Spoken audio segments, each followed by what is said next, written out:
Els ajuntaments de les Illes Balears es mostren preocupats per la manca d'efectius de la policia local i per la inseguretat jurídica dels agents interins.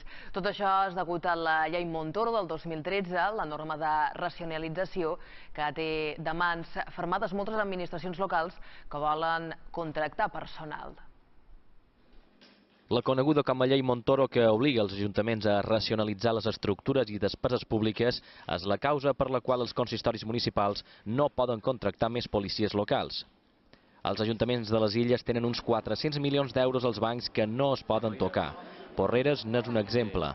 Té 6 policies, 3 d'ells interins, i no en poden contractar més fins que hi hagi alguna jubilació. Tot haver degut a la llei Montoro, que ha estat efectiva per segons quines coses, com per exemple per sanejar els comptes, ha fet que tots els ajuntaments ens posen les piles, però que en aquest sentit ens pressiona molt perquè no podem augmentar plantilla degut a que no s'acompleixen certes normes d'aquesta llei.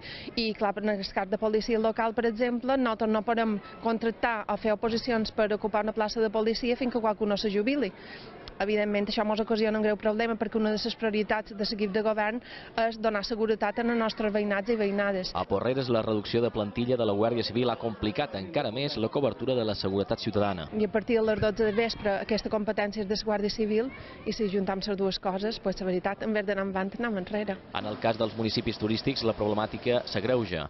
A Alcúdia hi ha 52 policies, però se necessitaria contractar una quinzena més a l'estiu. Des de l'Ajuntament diuen que no es fan cursos de formació i no hi ha personal per contractar. Si se convocassin més places, hi hauria més gent jove que podria fer feina de policia municipal, que és una professió bona, i per tant, almenys podrien donar més servei.